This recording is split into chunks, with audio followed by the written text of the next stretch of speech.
but he will do what it says. And the Most High will greatly bless him in everything he does. All right. And let's read it again. It says, remember, it is a message to obey, not just to listen to hear. So don't fool yourselves. All right? You got to be a hearer and doer.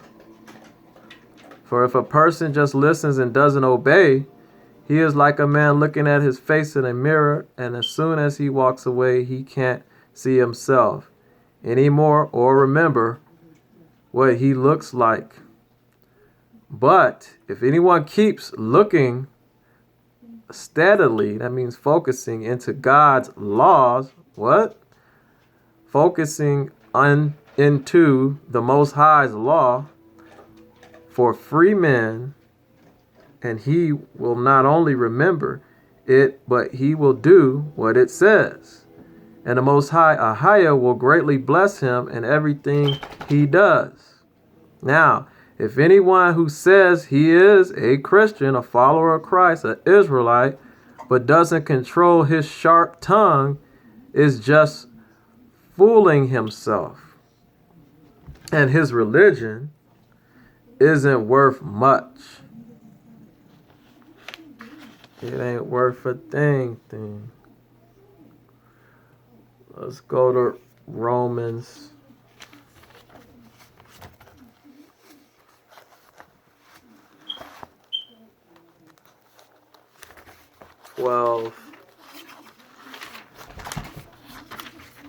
Romans 12, verse 2.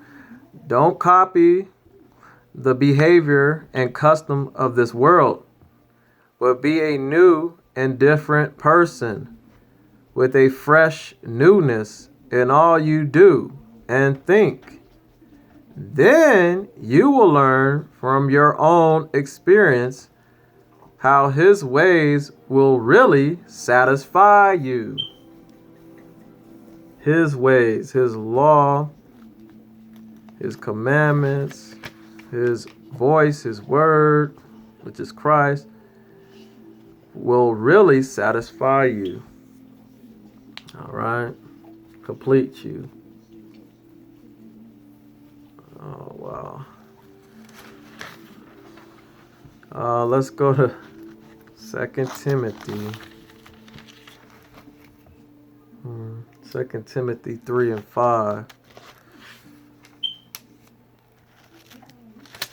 2 Timothy 3, verse 5. They will go to church having a form of godliness. They will go to the body having a form of godliness, yes, but they won't really believe anything they hear. Don't be taken in by people like that. Don't be among people like that. Set yourself apart. All right? Those people are hypocrites.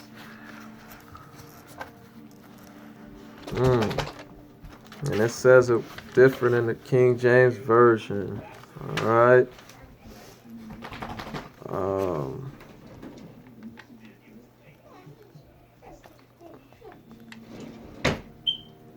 Let me continue to find it.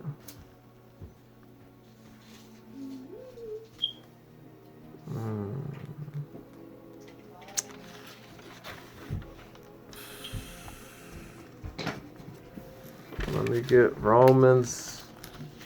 Let me go back and get Romans.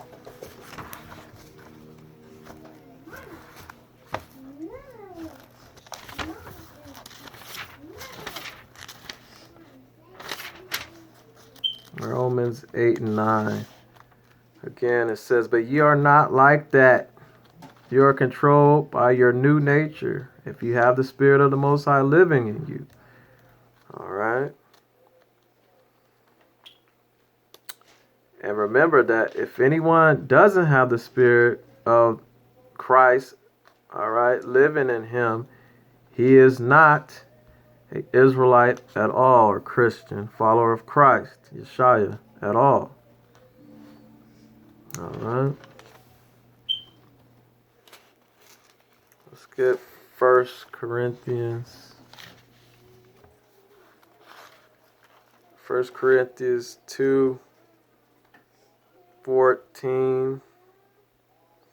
But the man who isn't a Christian or Israelite can't understand and can't accept these thoughts from the Most High, which the Holy Spirit teaches us.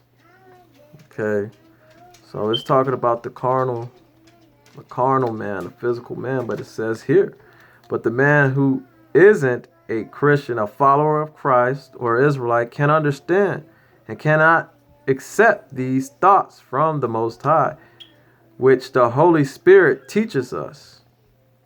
They sound foolish to him, because only those who have the Holy Spirit, the Ruach, within them can understand what the Holy Spirit means, can discern.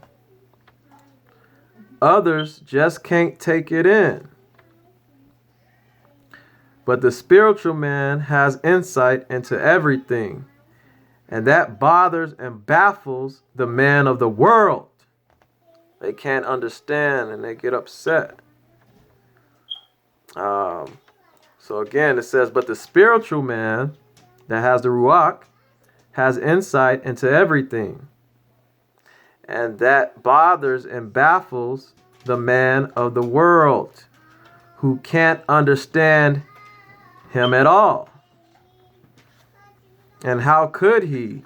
For certainly he has never been one to know the Most High's thoughts, or to discuss them with him, or to move the hands of the Most High by prayer. But strange as it seems, we Israelites, or followers of Christ, actually do have within us a portion of the very thoughts and mind of Yeshua, Christ. Let's go to 1 Peter.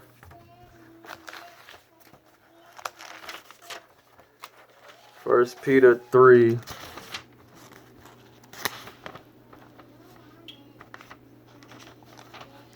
1 Peter 3, 16. Do what is right. Then, if men speak against you, calling you evil names, they will become ashamed, disappointed of themselves for falsely accusing you, when you have only done what is good. Remember, if the Most High wants you to suffer, it is better to suffer for doing good than for doing wrong. So let me get 1 Corinthians 7.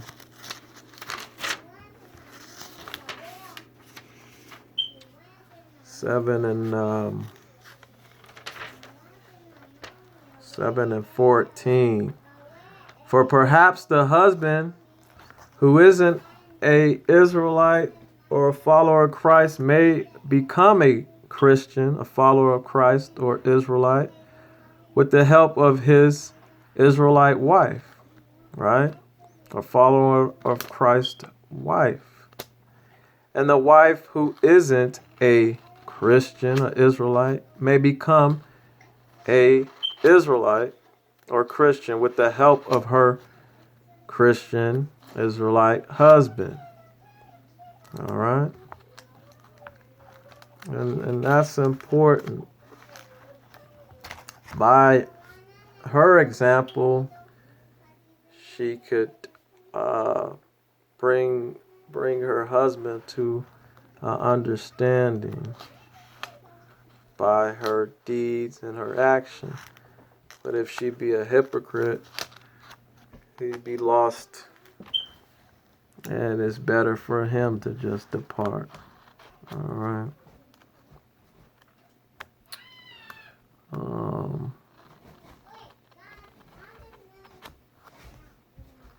Let's get more on that then. It says, for perhaps the husband who isn't a Christian or Israelite may become an Israelite with the help of his Israelite wife. And a wife who isn't a Israelite may become a Israelite with the help of her Israelite husband. Otherwise, if the family separates, the children might never come to know the Most High, whereas a united family may, in the Most High's plan, result in the children's salvation. But if the husband or wife who isn't a Israelite or follower of Christ is eager to leave, it is permitted, it is allowed. In such cases, the Israelite husband or Christian husband or wife should not insist that the other stay, for the Most High wants his children to live in peace and harmony. All right. For after all, there is no assurance to you, wives, that your husbands will be converted if they stay. And the same may be said to you, husbands, concerning your wives.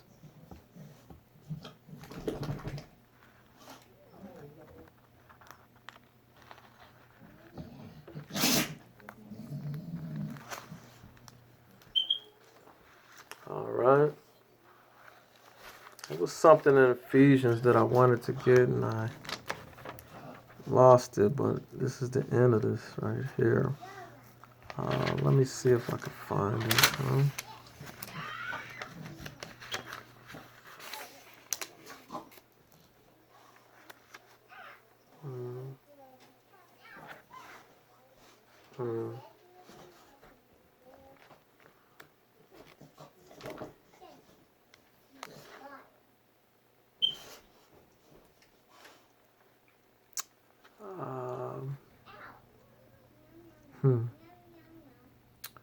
Says in 4 it says, I beg you, I, a prisoner here in jail for serving the Most High, to live and act in a way worthy, valuable of those who have been chosen, anointed, for such wonderful blessings as these. Be humble and gentle, be patient with each other, make an allowance for each other's faults, errors, wrongs, because of your love. Try always to be led along together by the Holy Spirit, the Ruach, and so be at peace with one another. Shalom.